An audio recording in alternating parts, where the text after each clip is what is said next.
Compañero, buenas noches, ¿cómo estamos? ¿Será que va a haber clase hoy?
Hola, buenas noches, ¿cómo les va?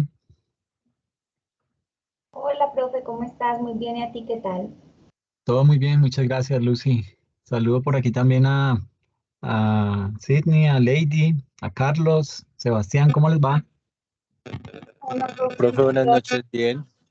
Qué bueno, me Buenas noches, alegra mucho. profe y compañeros.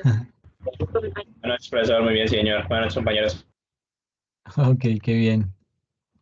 Bueno, simplemente confirmarles que pues las notas ya están publicadas en la plataforma. No sé si de pronto alguno tenga alguna inquietud, alguna duda frente a la calificación, algo que reclamar.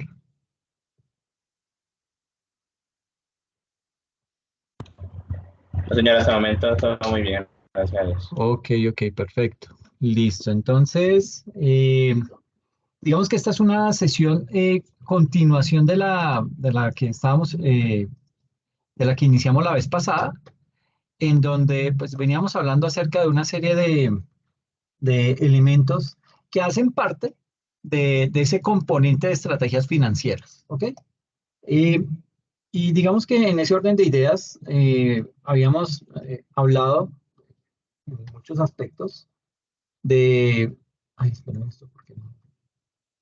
Ok, habíamos visto algunas nociones, lo que era la diferencia que existe entre el estado de resultados y el de flujos de efectivo, que es crítica, ¿sí? Porque, pues digamos que mientras el estado de resultados me arroja una utilidad, el estado de flujo de efectivo, pues digamos que básicamente me está mostrando una pérdida. Aquí me quedó mal, esto debería decir estado de flujos de efectivo y me quedó estado de resultados. Pero básicamente es eso, ¿sí? Es ver que hay unos estados financieros que son más relevantes que otros, ¿ok?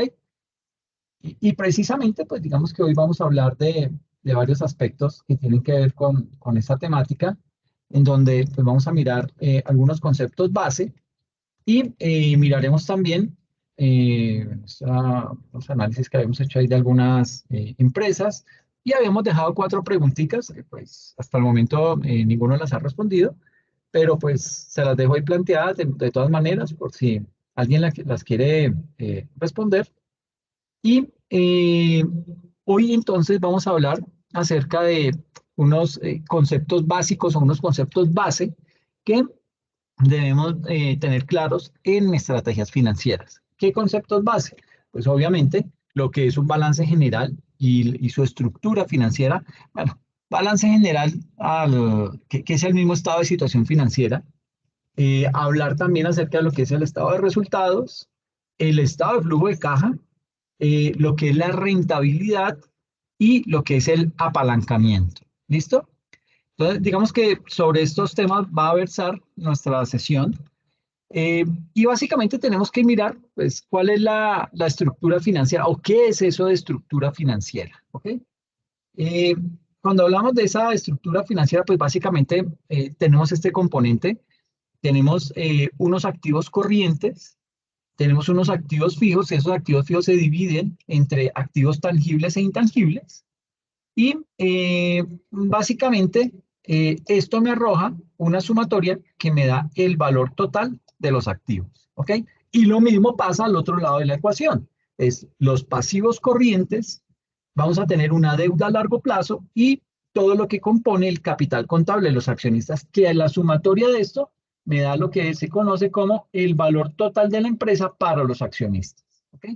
Entonces, bueno, y aquí hay un componente básicamente ese comparativo que terminamos realizando entre, o sea, comparando los activos corrientes con los pasivos corrientes, es lo que se conoce como el capital de trabajo neto. Y este concepto sí que es importante, ¿ok?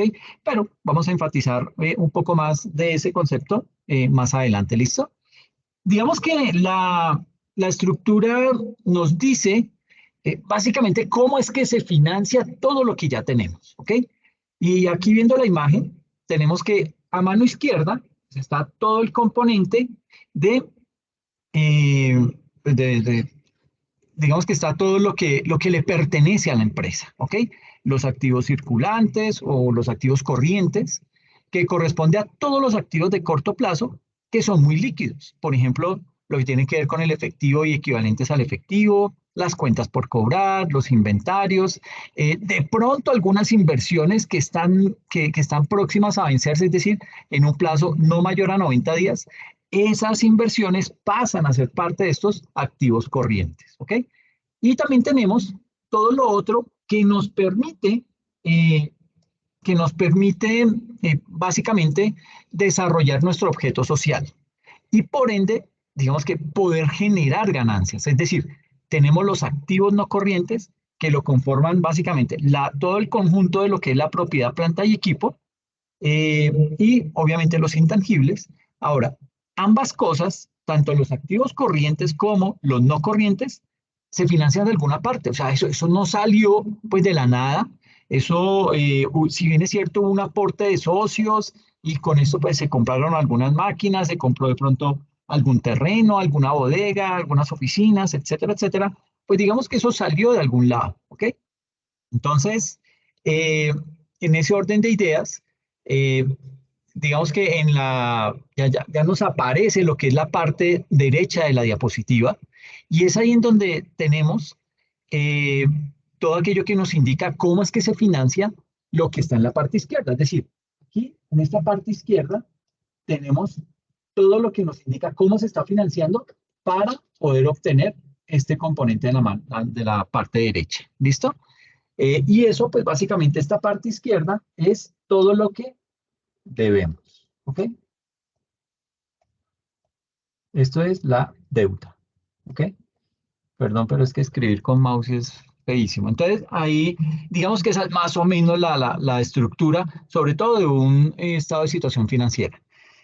Entonces, digamos que una parte, y sí, digamos que continuando hablando de la deuda, digamos que una parte de ese pasivo no corriente o de ese pasivo circulante tiene que ver con deudas de corto plazo, es decir, a quién le debo dinero hoy o le voy a deber el día de mañana.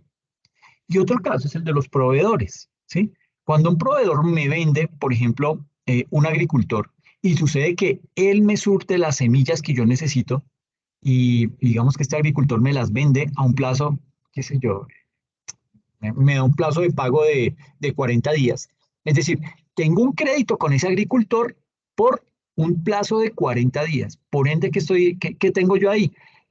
Tengo una deuda, tengo un compromiso en donde queda estipulado que debo una suma de dinero y que ese agricultor lo que hizo fue financiarme parte de mis activos, en este caso esos inventarios de los que estamos hablando. Entonces, digamos que en ese orden de ideas, eh, lo mismo pasa con un banco, ¿sí? Si le debo a un banco y digamos que también soy un agricultor y quiero comprar más materiales, por ejemplo, qué sé yo, herramientas para trabajar, entonces digamos que pedí un crédito que obviamente pues se paga en cuotas, qué sé yo, pongámosle a 3 meses, ¿sí? Eso me indica que tengo una deuda contraída con un tercero a menos de un año. Eso es un pasivo. ¿Por qué? Porque esa entidad financiera me está ayudando a financiar una parte de esos activos, ¿ok? Y más abajo tenemos lo que es lo que se conoce como la deuda a largo plazo, una deuda a largo plazo que puede ser un crédito hipotecario, ¿sí? Puede ser cualquier deuda que tenga una condición de un plazo mayor a un año, ¿ok? Digamos que eso, todo lo que tenga toda obligación que tenga un plazo mayor a un año, pues básicamente va a parar acá a deuda a largo plazo, ¿ok? Digamos que aquí también tenemos el capital contable, o como lo conocemos acá, que es el patrimonio. ¿Por qué? Porque ustedes como dueños de una empresa o como accionistas, ¿ustedes qué están haciendo? Ustedes están financiando una parte de esa empresa, ¿sí? Cuando iniciaron el negocio, o si es que tienen planes de arrancar un emprendimiento en un corto plazo, pues digamos que cuando ustedes lo iniciaron, ese tipo de negocio, cuando lo vayan a iniciar, pues hay una inversión inicial que hacer, ¿sí? Es decir, quiero vender café y necesito una máquina para vender café, pero tenemos que comprar esa máquina. Entonces, usualmente, cuando uno está arrancando, la plata no viene de un banco. O sea, sería el peor negocio, ¿sí? ¿Por qué? Porque el interés bancario es muy alto. Por lo general, ese recurso, ese dinero, proviene de quién? De ustedes como accionistas, de ustedes como socios de ese emprendimiento, ¿ok? Por ende, digamos que la lógica es la misma. ¿Ustedes qué están haciendo? Ustedes están financiando aquellas cosas que tiene la empresa y por ende la empresa tiene una deuda con ustedes. Por eso ustedes como accionistas le exigen a la empresa que les pague mensual o anualmente unos dividendos, unos rendimientos, como lo quiera llamar, ¿ok? Entonces, teniendo un poco más aterrizada esa estructura que, pues bueno, ustedes ya a estas alturas lo conocen muy bien, entremos a hablar acerca de lo que es el estado de situación financiera, ¿ok? Eh, digamos que el estado de situación financiera, digamos, este es un ejemplo de un estado de situación financiera a 31 de diciembre de 2021 comparado con el 2020. ¿Listo? Entonces, mire la estructura, aquí tenemos todo el activo, ¿sí? O sea, la parte izquierda que veíamos en el slide anterior, y en la parte derecha tenemos todo lo que son los pasivos, pasivos conformados por un pasivo corriente y también conformado por un pasivo no corriente o un pasivo a largo plazo, ¿ok? Y más abajo tenemos lo que es el patrimonio, ¿ok? Entonces aquí está el patrimonio. Entonces, esta es la estructura. Aquí en el activo, pues el activo se clasifica en activo corriente y en activo no corriente para darme un total de activo, ¿ok? Entonces, desde ese punto de vista, digamos que el estándar internacional, eh, a mí como empresario, me permite mostrar mostrar de la manera que más me convenga la información a través de un estado financiero. ¿A qué hago referencia? A que si, por ejemplo, usted es una empresa manufacturera, pues una empresa manufacturera tiene muy poco dinero o muy poco recurso, digamos que invertido acá en este activo corriente, ¿sí? El fuerte de una empresa manufacturera o de una empresa industrial es que es su activo no corriente, ¿ok? Es decir, en lo que ella es fuerte es en propiedad, planta y equipo, es fuerte en maquinaria, es fuerte de pronto en bienes raíces, ese tipo de cosas, digamos que esa fortaleza, a mí el estándar internacional me dice, ah, bueno, ahora, si de pronto su fortaleza no es el activo corriente, sino que su fortaleza es el activo no corriente, entonces usted puede primero empezar a mostrar el activo no corriente, ¿ok? Eso le pasa mucho a las empresas manufactureras y a las empresas industriales. Arrancan mostrando el activo no corriente, pero me dice, ok, yo le permito que usted muestre primero el activo no corriente, pero de igual manera usted va a tener que mostrarme acá en el pasivo, así como yo le permito mostrar primero el activo no corriente, entonces usted me va a mostrar primero en el pasivo, me va a mostrar el pasivo no corriente. ¿Por qué? Porque tal cual lo acabamos de explicar, ese activo, ese activo no corriente se está financiando de algún lado. Por lo general, esa financiación proviene de ese pasivo no corriente, de deudas a largo plazo. Entonces me dice, para que no haya confusión, ¿sí? Si usted me va a mostrar su estado de situación financiera arrancando inicialmente por el activo no corriente, entonces arranque también mostrándome el pasivo no corriente. Y de esa forma hay una lectura mucho más clara y, ¿cómo sería la palabra? Con una lectura más idónea para esa persona que está leyendo este estado financiero, ¿ok? Eso lo permite el estándar internacional, vuelvo y le digo, para que usted arranque mostrando sus fortalezas, porque es que queda mal aquí estar mostrando que en caja usted tiene apenas, aquí como este, mire, tiene 8.453.000 pesos. Eso a la larga para una empresa esto no es nada.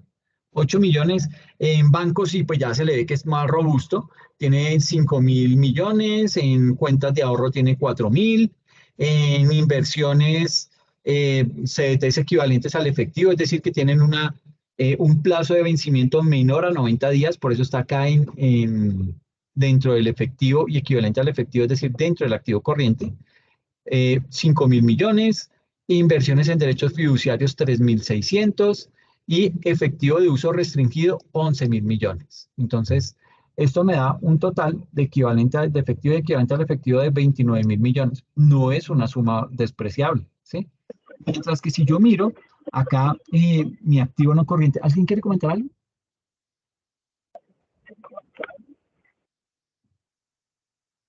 Ok, entonces, por ejemplo, si comparamos acá ese efectivo y equivalente al efectivo con la propiedad, planta y equipo, entonces aquí vemos que este monto de la propiedad, planta y equipo es de 131.000 millones. Es mucho más, o sea, mucho más lo que tiene en propiedad, planta y equipo que lo que tiene realmente en efectivo y equivalente al efectivo. Entonces, digamos que aquí hay ocasiones en las que el estándar le puede llegar a permitir eso a una organización. Es como mostrarse de la mejor manera para usted poderse vender muy bien, ¿ok?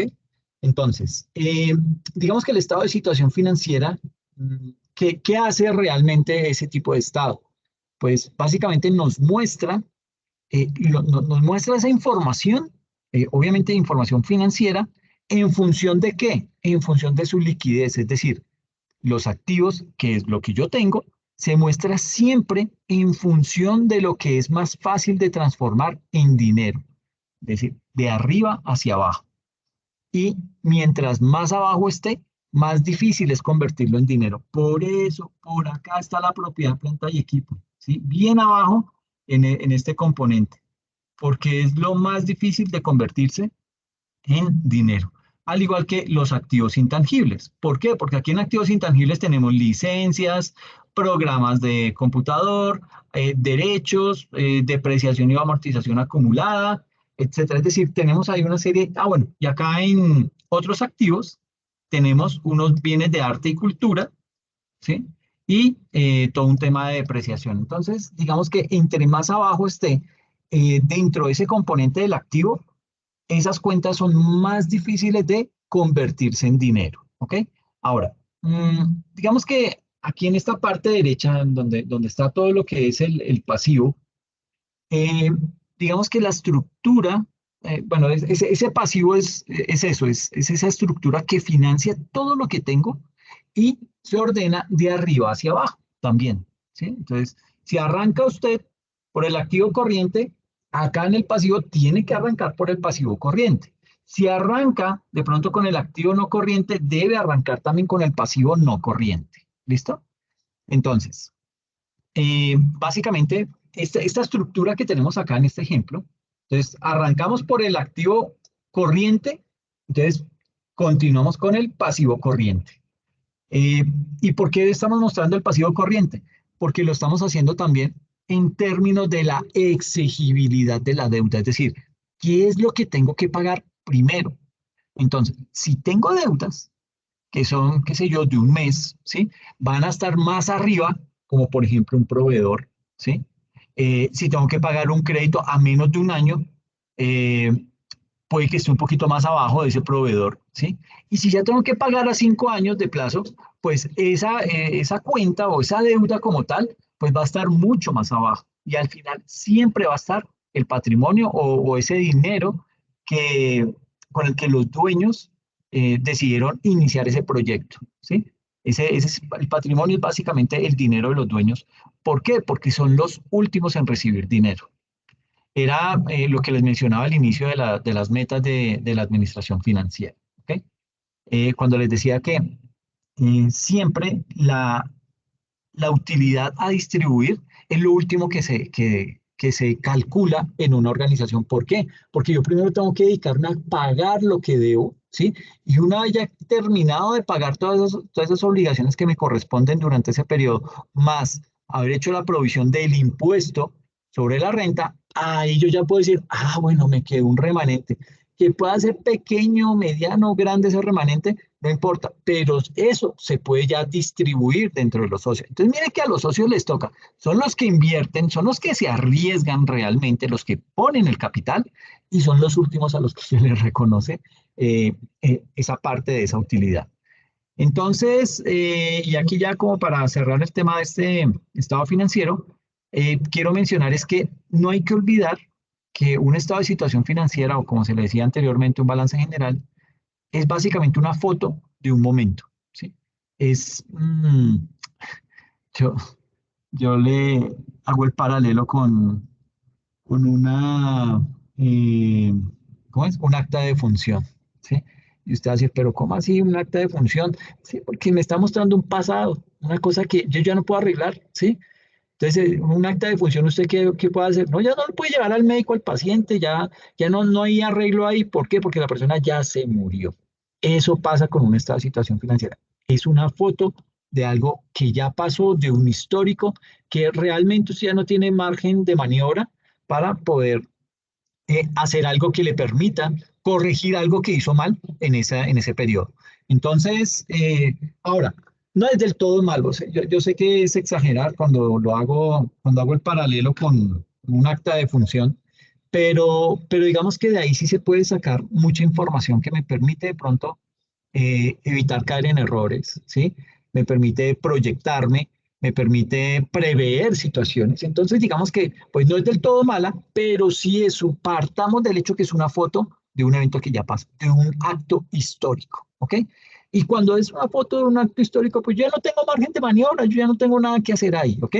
Entonces, digamos que ahí lo que hace es que, partiendo de que es una foto de un momento específico, no habla de todo el desempeño de una empresa durante un año, sino de un momento y usualmente ese momento es el último día del año. O sea, tomó la foto el 31 de diciembre y con esa se quedó, ¿sí? Y eso es lo que se le muestra a los socios, eso es lo que con eso se paga impuestos, con eso miles de cosas, ¿ok? Ahora, eh, digamos que acá, bueno, miremos estos eh, ejes de análisis. Cuando hablamos de estos ejes de análisis, pues básicamente estamos hablando de tres ejes. El primer eje es la liquidez, ¿sí? La liquidez se refiere a la facilidad y a la rapidez con la cual los activos se pueden convertir en efectivo, ¿sí? Es decir, es la capacidad que tiene la empresa de convertir eso que tiene dentro de sus activos, de convertirlo en dinero, convertirlo en lo más líquido posible, ¿ok? Viene otro eje que es la deuda y el patrimonio. La deuda se refiere a las obligaciones con terceros contra un contrato que define una cantidad, un interés y un plazo. Y el patrimonio es un derecho residual sobre los flujos de efectivo. Es lo último que, que se tiene dentro de el estado de situación financiera. ¿Ok? Digamos que esta deuda y patrimonio, también cómo se compone, digamos que me muestra la composición de la deuda y el patrimonio, cómo es que se compone la deuda con terceros y la deuda con los dueños, con los accionistas. Es decir, ¿quién me financia mi empresa? ¿El banco o los socios? ¿Sí? ¿En qué proporción la financian? Eso es un análisis que resulta ser bien interesante, y es un análisis que hay que hacer, y eventualmente ese análisis me va a determinar muchas cosas de mi negocio. Y eso es parte de las estrategias financieras. ¿Ok? Y el tercer eje tiene que ver con el valor versus el costo. Comparar esos dos términos. ¿Ok? Análisis del valor en libros contables, que es cuando hablamos de costo, versus el valor del mercado, que es el valor de negociación. Y esto pasa muy puntualmente con los inventarios, pero no significa que solamente se va a aplicar con inventarios. Lo que pasa es que con inventarios uno corre un riesgo, y es que por lo general el inventario usted lo compra con mucho tiempo de antelación y lo compró de pronto a un precio muy alto. Entonces usted lo tiene en su contabilidad sobrevalorado, porque ese valor de ese inventario que hoy está en 100 millones en su libro, en sus libros contables, básicamente en el mercado ya no vale 100 millones, sino vale 95 millones. ¿Sí? Y ahí es en donde el estándar internacional nos dice, Chiqui, me haces el favor y me equiparas ese valor que tienes en libro sobrevalorado, lo equiparas a lo que es el valor neto de realización. Y estoy hablando puntualmente de los inventarios. Entonces, ¿qué hace uno con el valor neto de realización? Calcula un precio estimado de venta, y a ese precio estimado de venta le resta lo que me falta, los componentes que me faltan para tomar ese inventario, transformarlo. Entonces van a necesitar mano de obra, van a necesitar algunos otros implementos, y además tengo que calcular también lo que es los costos en los que incurro para poder vender ese producto. Entonces de pronto empaquetarlo, algo de publicidad, comisiones a los vendedores, eso. Entonces yo estimo esos valores y tomo esa, digamos que calculo ese precio estimado de venta, y a ese precio estimado de venta le resto la sumatoria de los costos estimados de producción más los costos estimados de venta, y esa sumatoria me da un valor. Ya cuando tengo ese valor, ahí sí tomo el precio estimado de venta, le resto ese valor, y eso es lo que me dice cuánto vale ese inventario en el mercado. Y si está por encima mi valor en libros, que ese valor en el mercado, yo tengo que hacer un ajuste contable que se conoce como un deterioro de inventario. Entonces, ¿y qué es? No es otra cosa más que bajar en mis libros de contabilidad ese valor que tengo de 100 millones de mis inventarios a 95. ¿Ok? Eso a grandes rasgos, para hacerme entender frente a ese tema de valor versus costo. Entonces, digamos que la contabilidad nos da valores de costo, ¿sí? Y hoy en día nosotros tenemos que pensar en valores de mercado, ¿sí? La contabilidad tiene un valor en su momento, por allá en agosto, ¿sí? Ese fue el valor al que compramos ese inventario. Pero ese inventario a hoy ha variado del cielo a la tierra, que porque ya hace un mes empezó la guerra entre Israel y la Franja de Gaza, que porque entonces ya salió la noticia de que Estados Unidos no le va a dar más dinero a Ucrania, entonces, y salió hoy que entonces Rusia le va a duplicar el presupuesto a su ejército para que termine con esa guerra rápido. Entonces, todo ese tipo de cosas afectan, y ya mis inventarios puede que no valgan lo que valían, lo que estaban costando en agosto, ¿sí? Ya hoy pueden costar más o pueden costar menos, ¿ok?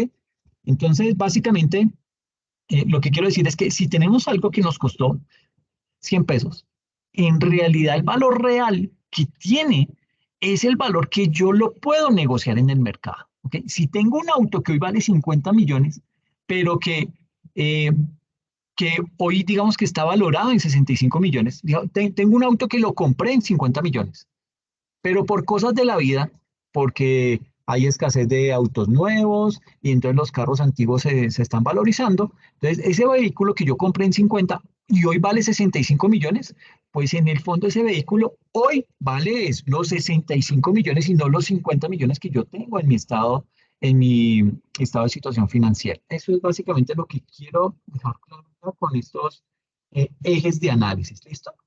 Pero así como hicimos el análisis del estado de situación financiera, pues miremoslo también desde la óptica del estado de resultados, ¿ok?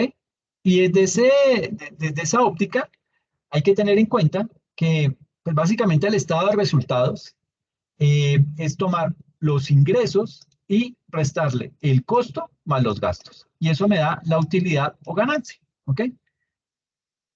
Básicamente ese estado de resultados mide el desempeño de la empresa a lo largo de un periodo específico. Por lo general y en Colombia se da al término de un año, pero hay empresas que lo hacen a 6 meses, otras que son más juiciosas lo hacen a 3 meses o mensual. Entonces pues habrá que verlo, pero pues obviamente esto es un poco desgastante. Entonces se hace a lo largo de un periodo específico y a diferencia de un balance o de un estado de situación financiera, este estado de resultados es capaz de registrar y presentar todo lo ocurrido en un periodo completo de tiempo. ¿Ok? Ahora, abordemos este estado financiero, este estado de resultados, pero abordémoslo desde una forma, no, desde una óptica un poco simplista, un poco simplificada. El estado de resultados lo que nos dice es, nos está mostrando la suma que va a ser, es mm, como esa suma que ustedes van a hacer mentalmente cuando van a realizar un negocio. Es decir, ¿cuánto dinero me va a ingresar? ¿Cuántos costos voy a incurrir para poder generar ese ingreso? ¿Y cuántos gastos voy a incurrir para poder generar ese ingreso?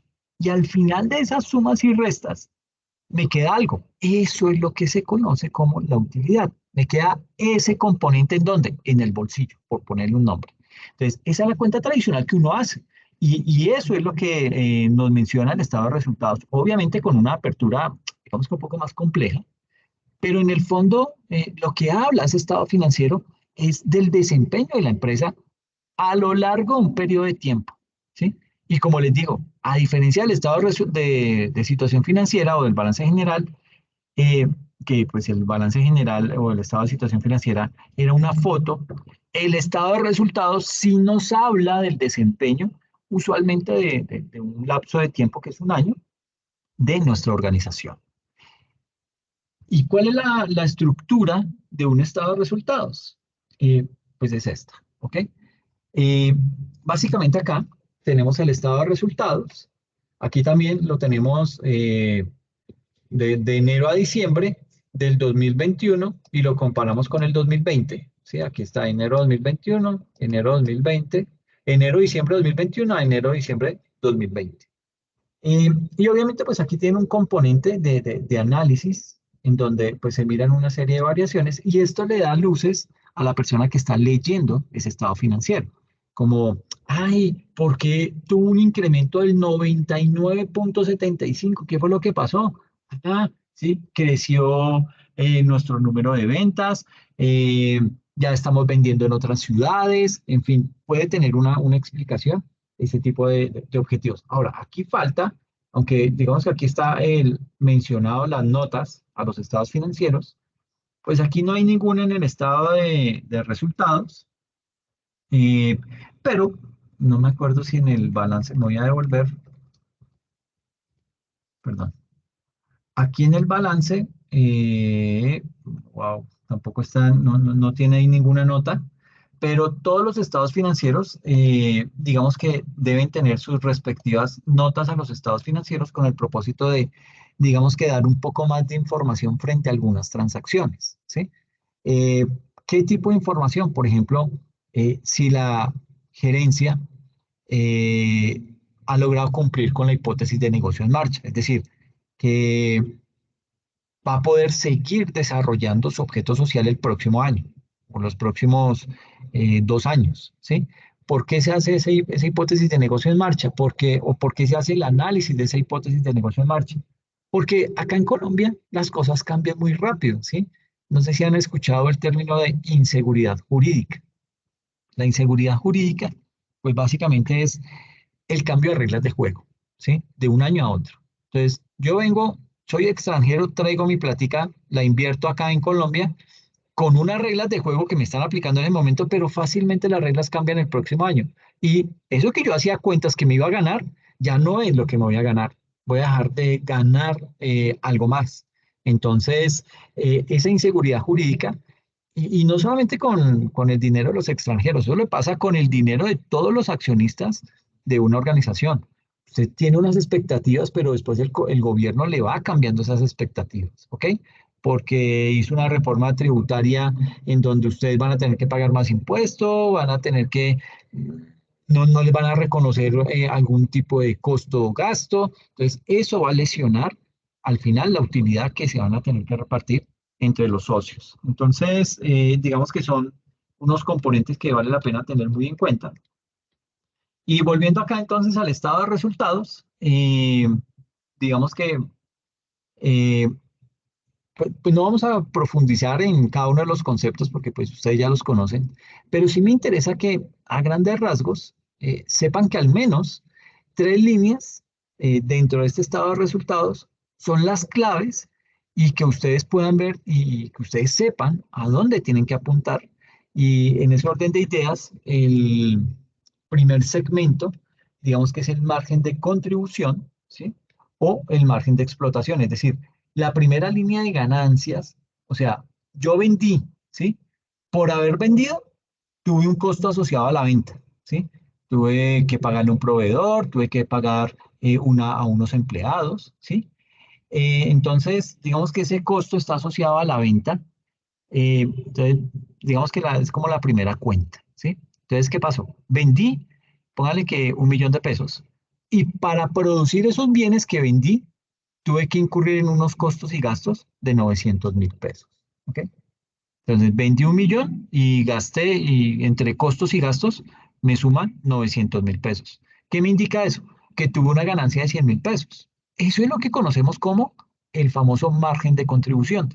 Es la primera medida a nivel de eficiencia, ese margen de contribución. ¿Ok? Es el que tenemos acá. Entonces, tengo unos ingresos, ¿sí? Y a esos ingresos le resto unos costos. Y eso me da el margen de contribución. ¿Listo? Luego, a ese valor que me dio, le voy a restar los gastos de administración y ventas y le sumo las depreciaciones y amortizaciones y eso me da el famoso EBITDA. ¿Ok? Que es básicamente es un indicador que me muestra el nivel de eficiencia operacional que tengo en la organización. Y a ese indicador, a la EBITDA, le resto las depreciaciones y amortizaciones. Y usted me dirá, bueno, pero aquí ¿por qué es la suma y acá por qué es la resta? Porque básicamente para poder determinar este indicador que se tiene muy presente, no solamente en Colombia, sino a nivel mundial, es de pronto de los indicadores financieros más importantes, pues luego tengo que ajustarlo, ¿ok? Para poder decir, ok, ya ahora sí depurando, ya calculé el EBITDA que me permite generar ese indicador, ya lo calculé, ahora sí le resto las depreciaciones y las amortizaciones para aterrizar la cifra y eso me va a dar el famoso EBIT, que es calculado sobre la utilidad operacional, ¿sí?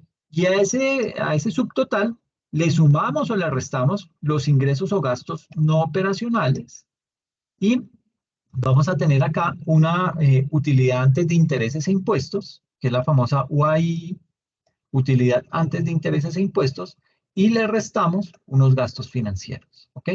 Y eso me va a dar la utilidad antes de impuestos, y a esa utilidad antes de impuestos le voy a restar la provisión que debo hacer para el pago del impuesto, y eso me va a dar la utilidad neta, ¿ok?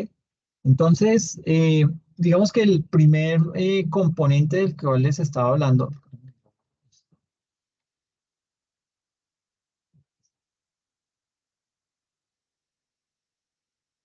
Entonces, yo les decía, el primer margen o la primera línea que hay que revisar dentro de un estado de resultados es ese margen de contribución, ¿ok?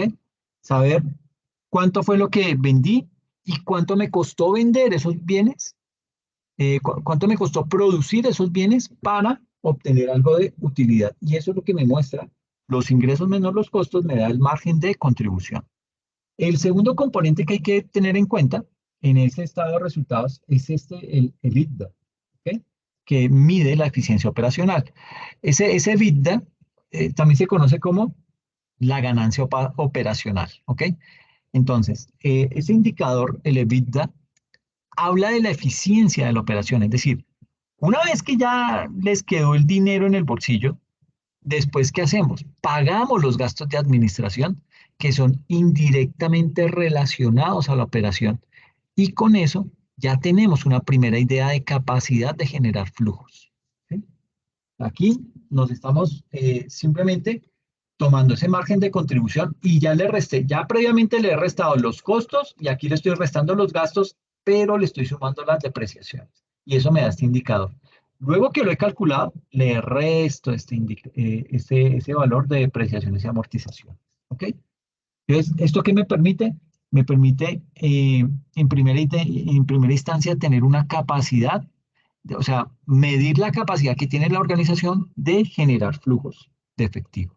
Y finalmente está la línea que es antes de impuestos, la utilidad antes de impuestos. ¿Ok? Esa línea es la que me permite, llamémoslo estratégicamente, hablar de cómo nos planificamos en términos tributarios. ¿Ok? Y luego de esto viene el estado financiero, que es muy importante, y es el flujo de caja. ¿Ok? Eh, digamos que el flujo de caja es un estado financiero, pero yo creo que adquiere una connotación mucho más importante y es que se convierte o pasa de ser un estado financiero a convertirse en una herramienta, que a mi juicio, algo muy personal, eh, ese estado de flujo de caja, digamos que es una herramienta muy importante, es una herramienta primordial para el manejo de los recursos de una empresa. ¿Por qué? Porque me permite, en primer lugar, conocer la situación en la que la organización se encuentra en términos mucho más tangibles que lo que me estaba mostrando como a nivel de información, el estado de situación financiera y el estado de resultados. ¿Ok? ¿Por qué? Porque pues aquí digamos que tengo un control directo de lo que es la caja, ¿sí? Aquí realmente estamos controlando nuestro bolsillo. Entonces, digamos que acá tenemos lo que, digamos que el flujo de caja es una herramienta fundamental para el correcto y adecuado manejo de los recursos de corto y mediano plazo, ¿ok? Digamos que, ¿a qué corresponde el flujo de caja? En primera instancia, ese flujo de caja corresponde a movimientos de efectivo, es decir, si algo no mueve efectivo, entonces no me afecta el estado de flujo, ¿ok? El ejemplo de toda la vida es pensar en los vehículos, en el pensar en el auto. Si ustedes tienen un auto, de pronto les costó 10 millones de pesos y lo quiere vender en 2 años, pues ya no lo va a poder vender en 10 millones de pesos. Probablemente, qué sé yo, vale 8 millones, ¿sí? Entonces, ¿cuánto esa variación, cuánto me va a afectar el flujo de efectivo en la empresa? ¿Ok? Cuando el auto se vende, porque si usted vende el auto, va a percibir un dinero por esa venta. ¿Y cómo entra un flujo ahí? ¿Sí?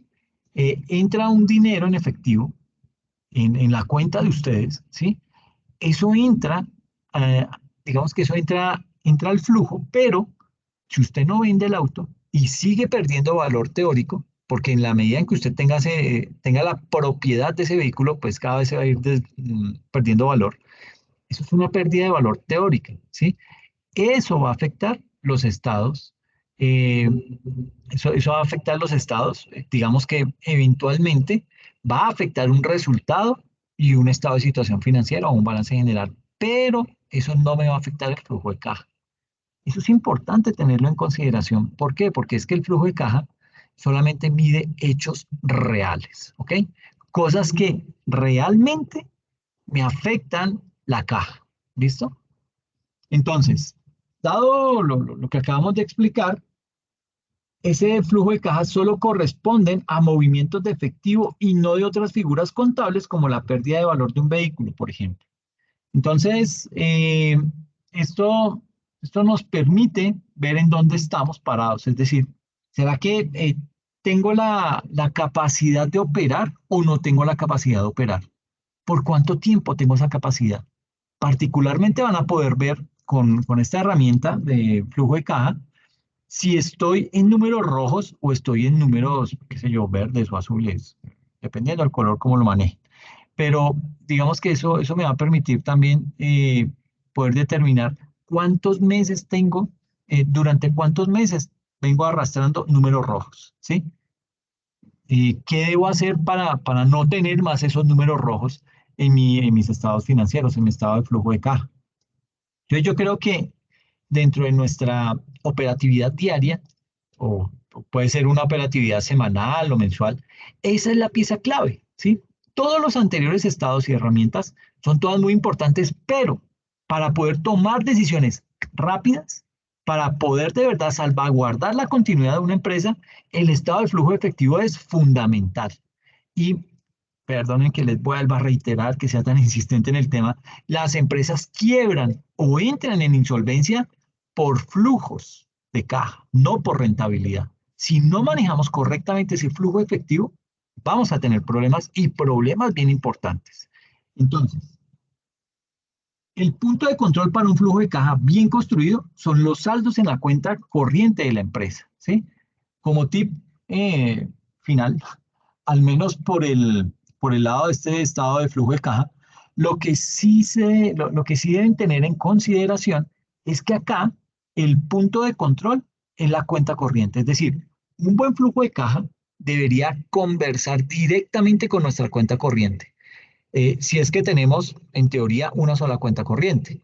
Entonces, digamos que el cierre del flujo de caja debería decirnos más o menos el saldo y si no nos da el saldo, pues hay algo que no está bien. Pero esa es la finalidad del estado de flujo de caja, ¿ok? O de flujo efectivo. Aquí tenemos un ejemplo de un estado de flujo de caja, ¿sí? Comparado el 2021 con el 2022, o no comparado, sino del 2021 al 2022. Esto es un ejemplo muy simplificado. Digamos que aquí tenemos algo muy básico, ¿sí? Eh, es un ejemplo de un flujo de caja sin mayor apertura. No se preocupen por la parte de los conceptos. Lo que importa son los números que están destacados. Es decir, por ejemplo, cuando uno ve este flujo y lo ve en el mes de octubre, acá en este mes, lo vemos ahí en el mes de octubre, fácilmente se observa un problema. ¿Por qué? Porque tenemos menos 24 millones. ¿Sí? Aquí, total acumulado, menos 24 millones nos arroja. ¿Sí? Que es este mismo total general. ¿Ok? Eh, es decir, ¿qué significa esos 24 millones? Que me están haciendo falta 24 millones. ¿Sí? ¿Podemos entrar a noviembre sin esa caja, sin esos 24 millones? No. ¿Sí? ¿Qué? ¿Será que podemos entrar o no podemos entrar? Pues habrá que ver otros factores. ¿Sí? Eh, pero básicamente, ¿cómo voy a entrar yo al mes de noviembre? Es lo que me interesa saber. O bueno, más que eso es, ¿qué significa realmente esos 24 millones? ¿Sí? ¿Qué decisión tenemos que tomar a sabiendas que estamos en rojo en 24 millones 800? ¿Ok? Eventualmente uno lo ve en la proyección a marzo, ¿sí? Que me sobra. eh, digamos que aquí podemos ver que me sobra o me queda en el total acumulado, la última línea, me quedan estos 7 millones, ¿sí? En el mes de marzo. Está aquí en amarillo, estos 7 millones. Eh, es decir, y los tenemos, es decir, tenemos estos 7 millones, eh, digamos que nos sobran, ¿sí? Pero ahí hay que mirar si eso realmente es efectivo, ¿sí? ¿Por qué? Porque los puntos en que ustedes están en rojo, pues ya básicamente eso que me indica que por lo menos en el mes de octubre, a raíz de estos 24 millones que estamos en negativo, que estamos en rojo, eso me quiere decir que yo quedé en insolvencia, ¿ok? Y por ende va a ser difícil que pueda continuar operando otros meses de la misma manera. Así que ese tipo de información y esa capacidad de decisión es la que nos entrega un buen flujo de caja, ¿ok? Entonces, a grosso modo,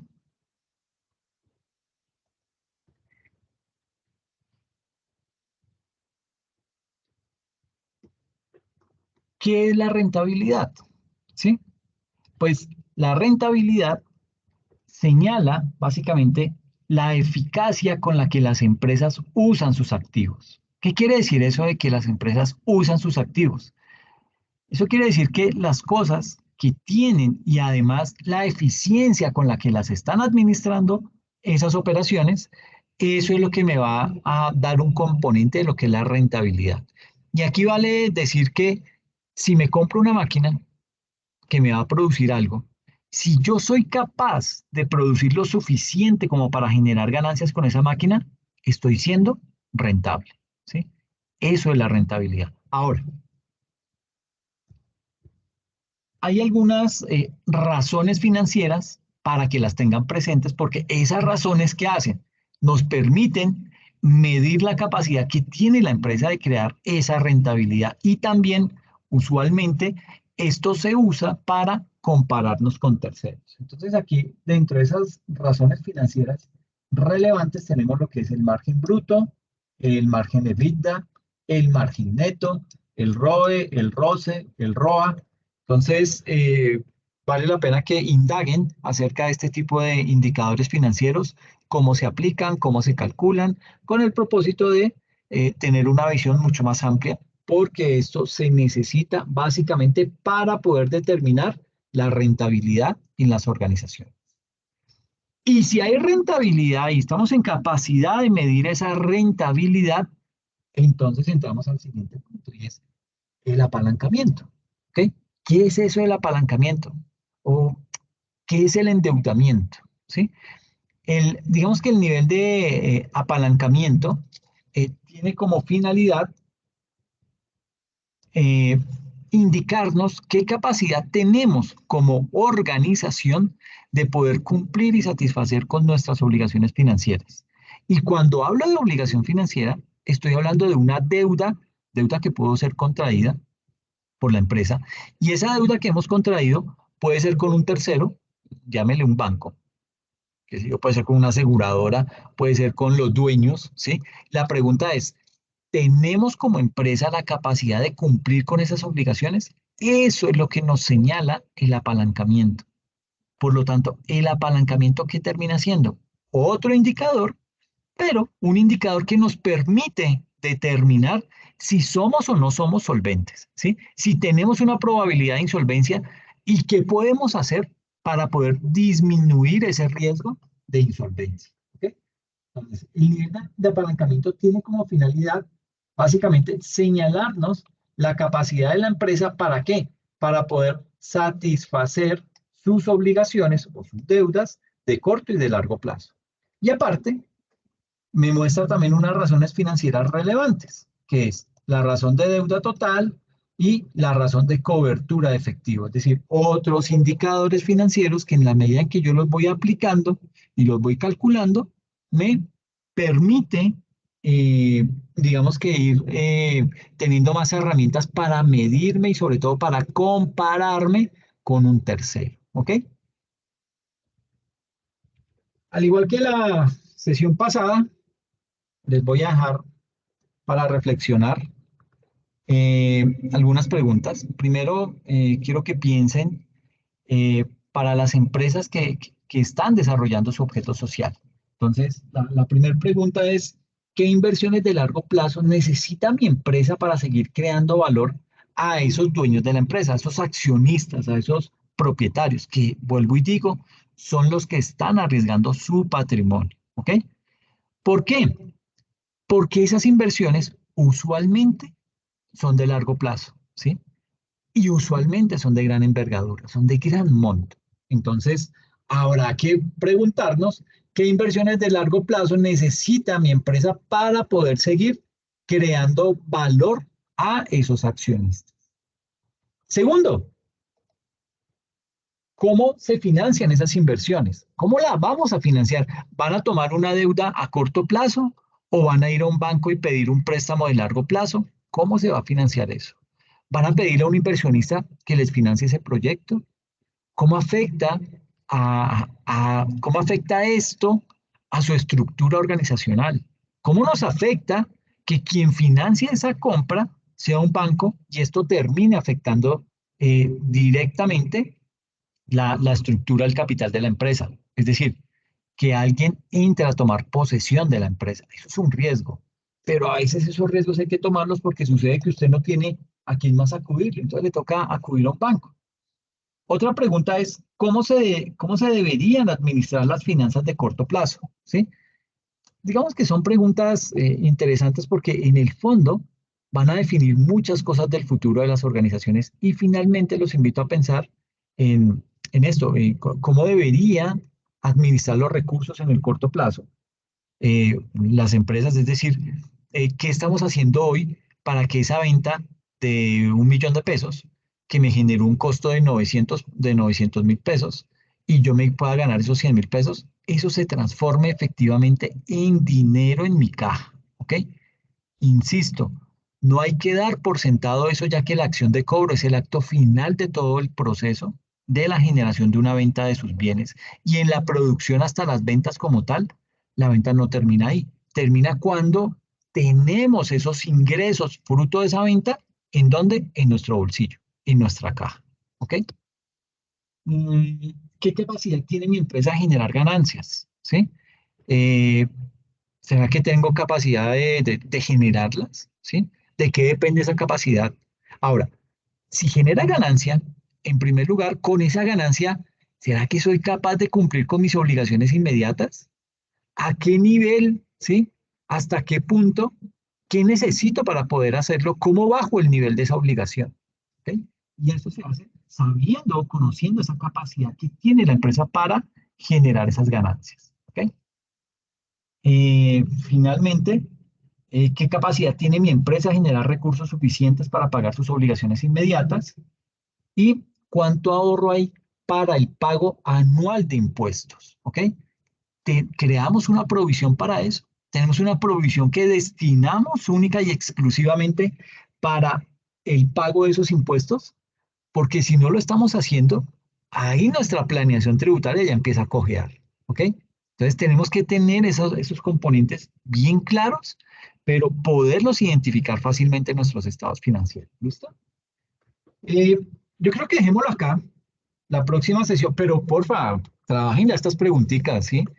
Eh, el que me responda con fundamento claro y que me pueda llegar y presentar aquí una pequeña exposición dándome respuesta a estas preguntas, no me presenta examen. El examen de la segunda unidad. ¿Listo? Ahí como para que se anime. No solamente estas preguntas, sino las 4 preguntas anteriores. Es decir, son 10 preguntas en total. Pero que traiga aquí una pequeña exposición y lo eximo del examen. ¿Ok? Como para que se anime. Profe, bueno, es que para mí por lo menos en la semana pasada no quedó muy claro. Yo creí que era que la íbamos a responder. No me había quedado claro que había como que enviártelas o algo así. Ah, ok, ok. No, Yo me, pero digamos que, perdona. yo me voy a animar a hacerlo en la próxima clase. Uy, qué chévere, listo, qué bien. No, me parece muy chévere y digamos que aquí estamos para ayudarnos. Entonces, tú traes el concepto, de pronto acompañado de un ejemplo, y pues digamos que eso ya te ayuda y quedas eximida del examen. Un examen que pues ya el de la unidad 2 pues viene acumulado con la unidad 1, entonces pues va a ser un poquito más de nivel. ¿Listo? Entonces, como para que lo tengan presente. Y la próxima sesión, entonces vamos a abordar temáticas ya que tienen que ver puntualmente con el capital de trabajo. Lo importante que resulta ser este concepto, ese capital de trabajo. ¿Listo? Hablaremos también de, bueno, vuelvo, insisto, básicamente, ¿cómo es que se calcula ese capital de trabajo? Porque hay tres componentes. Hay que mirar el capital de trabajo neto, el capital de trabajo operacional y el capital de trabajo operacional neto. ¿Ok? Entonces, lo vamos a revisar. Vamos a descomponer cada uno de ellos. Entraremos a explicar ese capital de trabajo neto, en qué consiste, cómo se aplica, cómo se interpreta, etcétera.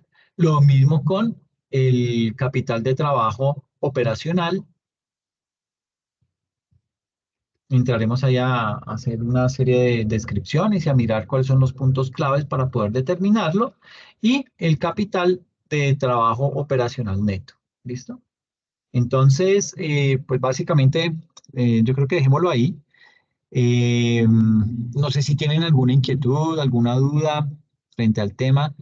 Son conceptos que, pues, digamos que vamos afinando, pero sí, digamos que el propósito es ahorita empezar a hacer otro tipo de análisis. Como les digo, hay un análisis que tenemos de un sector empresarial en un país puntual, en donde, digamos que es un país que era demasiado pobre y hoy en día es potencia en ese segmento. Entonces, pues digamos que vamos a entrar a revisar qué hicieron bien, qué errores cometieron y con base en eso, por qué llegaron a ser hoy los líderes mundiales. ¿Ok? Entonces, pues nada, si no tienen ninguna inquietud, dejémoslo ahí y pues quedo atento a cualquier otro requerimiento de parte de ustedes, ¿les parece? Gracias, profe. No, a ti, Lucy, que estés muy bien. Muy bien. Solo muchas gracias. Feliz noche. Ok, Gracias. listo, Sebastián. Chao, Carlos. Chao, Gracias, Jordan. profe. A ti, Lady, que te vaya muy bien. Chao, Gracias, profe. Sidney. Ok, Dora, que estés bien.